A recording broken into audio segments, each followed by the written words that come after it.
നമസ്കാരം. ഞാൻ രതി.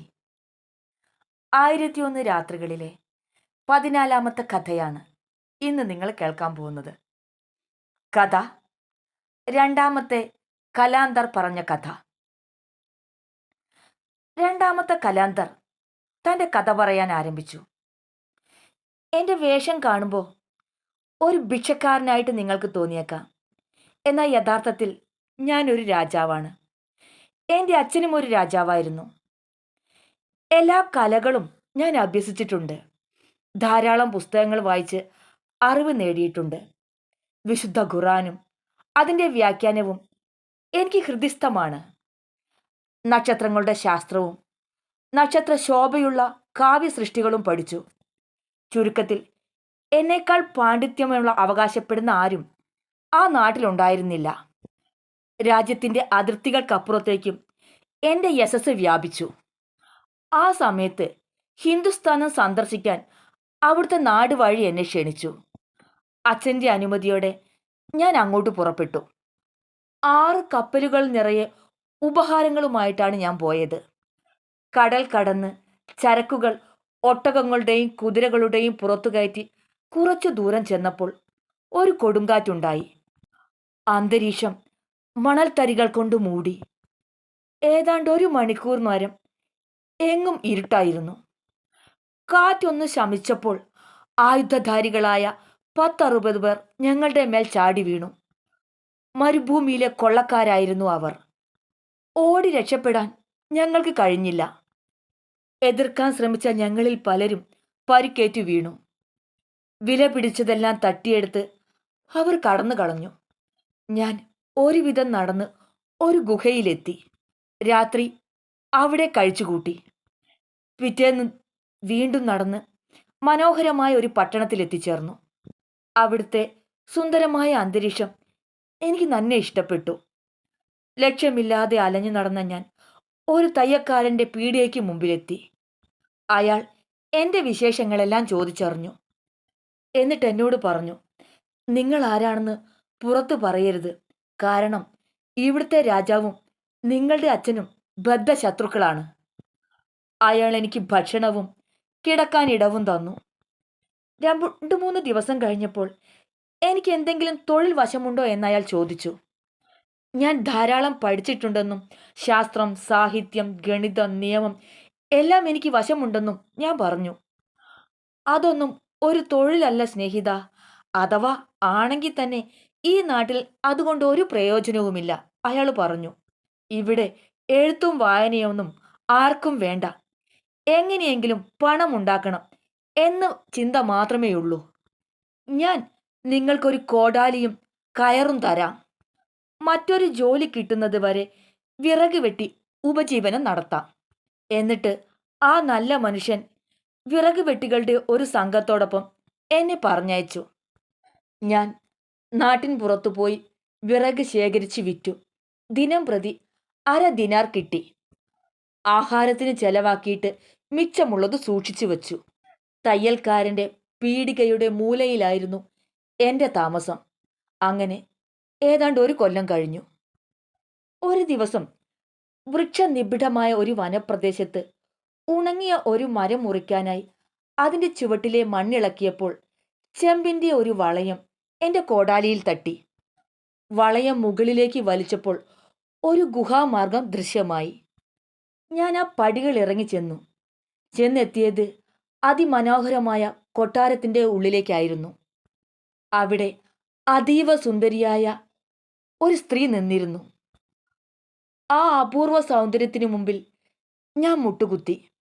അപ്പോൾ അവൾ എന്നോട് ചോദിച്ചു, നിങ്ങൾ മനുഷ്യനോ ഭൂതമോ? ഞാൻ പറഞ്ഞു, മനുഷ്യൻ തന്നെ. 20 വർഷമായി ഒരാളും കടന്നു വരാത്ത ഇവിടെ നിങ്ങൾ എങ്ങനെ വന്നു? അല്ലാഹുവിൻ്റെ നിയോഗമാണ്. എൻ്റെ മനക്ലേശം അകറ്റാൻ ദൈവം കാണിച്ചു തന്ന വഴി. ഞാൻ എൻ്റെ ജീവിതകഥ അവളെ പറഞ്ഞു കേൾപ്പിച്ചു. അത് കേട്ട് കരഞ്ഞുകൊണ്ട് അവൾ അവളുടെ കഥ എന്നോട് പറഞ്ഞു. ഇഫിറ്റാമുസ് എന്ന രാജാവിൻ്റെ മകളാണ് ഞാൻ. എൻ്റെ വിവാഹ ദിവസം രാത്രി ഭർതൃസമാഗമനത്തിന് അല്പം മുമ്പ് ജൂർജിസ് എന്ന ഒരു ഭൂതം എന്നെ തട്ടിക്കൊണ്ടു പോന്നു. ഇവിടെ തടവിൽ പാർപ്പിച്ചിരിക്കുകയാണ്. എനിക്ക് ആവശ്യമുള്ളതെല്ലാം ഇവിടെയുണ്ട്. പക്ഷേ പുറത്തു പോകാൻ പറ്റില്ല. 10 ദിവസത്തിലൊരിക്കൽ ഭൂതം വരും. ഒരു രാത്രി എന്നോടൊപ്പം കഴിച്ചുകൂട്ടും. അതാ ആ ചുമരിൽ എഴുതിയിട്ടുള്ള അക്ഷരങ്ങൾ കണ്ടോ? ഭൂതത്തെ കാണണമെന്ന് തോന്നുമ്പോൾ അതിൽ കൈകൊണ്ട് തൊട്ടാൽ മതി. ഉടൻ ഭൂതം പ്രത്യക്ഷപ്പെടും. 5 ദിവസം മുമ്പാണ് ഭൂതം വന്നിട്ട് പോയത്. ഇനി 5 ദിവസം കഴിഞ്ഞേ വരൂ. അതുകൊണ്ട് അത്രയും നാൾ ധൈര്യമായി നിങ്ങൾക്കിവിടെ താമസിക്കാം. അങ്ങനെയാവട്ടെ എന്ന് ഞാൻ സമ്മതിച്ചപ്പോൾ അവൾക്ക് സന്തോഷമായി. കൊട്ടാര സദൃശ്യമായ ആ ഭൂഗർഭ മാളികയിലെ തൂക്കുമഞ്ചത്തിൽ മെയ്യോട് മെയ്യൊരുമി ഞങ്ങളിരുന്നു. കസ്തൂരി ചേർത്ത സർബത്തും മധുര പലഹാരങ്ങളും അവൾ എനിക്ക് കഴിക്കാൻ തന്നു. നിങ്ങൾ യാത്ര ചെയ്ത് ക്ഷീണിച്ചിരിക്കുന്നു, സുഖമായി ഉറങ്ങിക്കോളൂ എന്നവൾ പറഞ്ഞപ്പോൾ ഞാൻ മനക്ലേശം വെടിഞ്ഞ് ഉറക്കം തുടങ്ങി. ഉണർന്നപ്പോൾ അവൾ അടുത്തിരുന്ന് എൻ്റെ പുറം തലോടുകയായിരുന്നു. 20 വർഷമായി ഞാൻ ഏകാന്തവാസം അനുഭവിക്കുന്നു. ഇപ്പോഴെങ്കിലും മനുഷ്യഗന്ധം ആസ്വദിക്കാനുള്ള അവസരം ലഭിച്ചല്ലോ എന്ന് പറഞ്ഞുകൊണ്ട് അവൾ അല്ലാഹുവിന് സ്തുതി പറഞ്ഞു. ഞങ്ങൾ ഒരേ പാത്രത്തിൽ ഭക്ഷണം കഴിച്ച് ഒരേ പാനപാത്രത്തിൽ നിന്ന് വീഞ്ഞു കുടിച്ച് അന്ന് രാത്രി ഒരേ ശയ്യയിൽ ഉറങ്ങാതെ നേരം വെളുപ്പിച്ചു.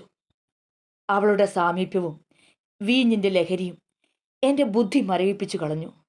ഞാനിനി ഇവിടുന്ന് പോകുന്നില്ല, ഭൂതം അതിൻ്റെ പാട്ടിന് പോകട്ടെ എന്ന് ഞാൻ പറഞ്ഞപ്പോൾ അവൾ ആകെ പരിഭ്രമിച്ചു. അയ്യോ, അങ്ങനെ പറയരുതേ. 10 ദിവസത്തിലൊരിക്കലല്ലേ ഭൂതം വരൂ. ബാക്കിയുള്ള 9 ദിവസം നമുക്കിവിടെ ഒന്നിച്ച് കഴിയാലോ. അതുപോരാ, ഞാൻ ഈ ചുവരിലെ അക്ഷരങ്ങളിൽ തൊടും.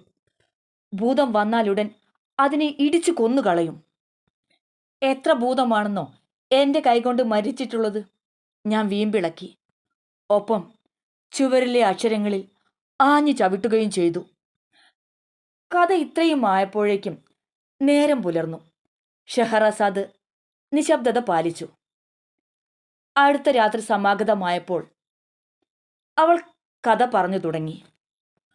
ആവേശമൂത്ത കലാന്തർ സന്യാസി ചുവരിൽ ആഞ്ഞു ചവിട്ടിയപ്പോൾ പെൺകുട്ടി ഭയന്ന് വിറച്ചു. എല്ലാം നശിച്ചു. ഭൂതം ഇപ്പോഴിങ്ങെത്തും. രക്ഷ വേണമെങ്കിൽ വേഗം വന്ന വഴിയെ ഓടിപ്പോയിക്കോ. എൻ്റെ ചെരുപ്പും കോടാലിയും ഉപേക്ഷിച്ച് ഞാൻ ഓടി. കോണിപ്പടിയുടെ സമീപമെത്തിയപ്പോഴാണ് വിറക് വെട്ടാനുള്ള കോടാലിയുടെ കാര്യമോർത്തത്. ഉടനെ അതെടുക്കാൻ തിരിച്ചു ചെന്നു.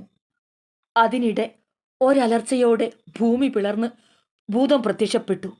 ഞാൻ തൂണു മറഞ്ഞു നിന്നു. എന്തു സംഭവിച്ചു? എന്തിനാണെന്നെ വിളിച്ചതു? ഭൂതം ഗർജിച്ചു. അയ്യോ, അബദ്ധം പറ്റിയതാണേ, പെൺകുട്ടി കരഞ്ഞു പറഞ്ഞു. ദാഹം തീർക്കാൻ വീഞ്ഞിന് വേണ്ടി തട്ടിൻപുറത്ത് കയറിയപ്പോൾ കാൽ വഴുതി വീണ് ചുമരിൽ കൈ തട്ടിയതാണ്. പക്ഷേ അതിനിടെ ഭൂതം തൻ്റെ കോടാലിയും ചെരുപ്പും നിലത്ത് കിടക്കുന്നത് കണ്ടു. ഇതെന്താണ്? എവിടെ നിന്ന് വന്നു? ഭൂതം ആക്രോശിച്ചു. തട്ടിൻപുറത്ത് നിന്ന് വീണതായിരിക്കും എന്നവൾ പറഞ്ഞത് ഭൂതം വിശ്വസിച്ചില്ല. എന്നോട് കള്ളം പറയുന്നോ കുലടെ എന്ന് ചോദിച്ചുകൊണ്ട് നിലത്തു തറച്ച കുറ്റികളിൽ അവളുടെ കൈകൾ ബന്ധിച്ചു. അവളുടെ കരച്ചിൽ കേട്ടു നിൽക്കാനാവാതെ ഞാൻ തിരിഞ്ഞോടി. മുകളിലെത്തി ഗുഹാമുഖം അടച്ചു. ഞാൻ ചെയ്ത വിഡിത്തമോർത്ത് പശ്ചാത്തപിച്ചു. മഹാഭാഗ്യം, ബുദ്ധിമോശം കൊണ്ട് ഞാൻ കൈവിട്ട് കളഞ്ഞല്ലോ. ദുഃഖത്തോടെ ഞാൻ തയ്യൽക്കാരൻ്റെ കടയിൽ തിരിച്ചെത്തി.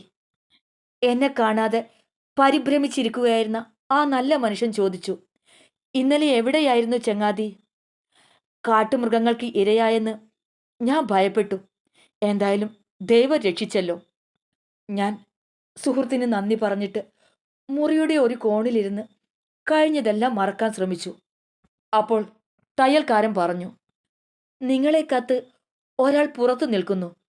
പേഴ്സ്യക്കാരനാണ്. രാവിലെ നിസ്കാരത്തിന് പള്ളിയിൽ പോകും വഴി അയാൾക്ക് ഒരു കോടാലിയും ഒരു ജോഡി ചെരുപ്പും കിട്ടി. ഏതോ വിറകുവെട്ടിയുടേതാണെന്ന് തോന്നിയത് കൊണ്ട് തെരുവിലെ വിറകുവെട്ടുകാരനോട് ചോദിച്ച് നിങ്ങളുടെ വാസസ്ഥലം കണ്ടുപിടിച്ച് വന്നതാണ്. ഞാൻ ആ സാധനങ്ങൾ സ്വീകരിച്ച് അയാൾക്ക് നന്ദി പറഞ്ഞു. ഒപ്പം ഞാൻ ഭയന്ന് വിറച്ചു. എൻ്റെ ശത്രുവായ ആ ഭൂതമാണ് പേഴ്സ്യക്കാരനായി വന്നിരിക്കുന്നത്.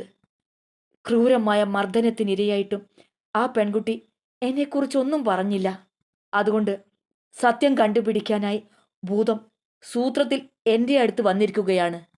ഞാൻ പേടിച്ച് ബോധരഹിതനായി. ഭൂതം എന്നെ തൂക്കിയെടുത്ത് ആകാശമാർഗെ പറന്ന് ഭൂമിക്കടിയിലെ അവൻ്റെ കൊട്ടാരത്തിൽ കൊണ്ടുപോയി. എനിക്ക് ബോധം തെളിഞ്ഞപ്പോൾ രക്തത്തിൽ കുളിച്ച് കിടക്കുന്ന പാവം ആ പെൺകുട്ടിയെയാണ് കണ്ടത്.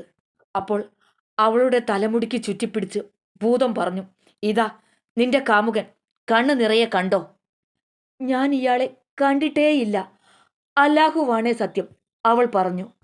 എങ്കിൽ നീ ഇപ്പോൾ ഈ വാളുകൊണ്ട് ഇവന്റെ കഴുത്ത് വെട്ടണം, ഭൂതം ആജ്ഞാപിച്ചു. ആ പെൺകുട്ടി ആ വിറക് വെട്ടുകാരന്റെ കഴുത്ത് വെട്ടിയോന്ന് നിങ്ങൾക്കറിയണ്ടേ? കാത്തിരുന്നോളൂ, ഞാൻ വരാം ഉടനെ തന്നെ.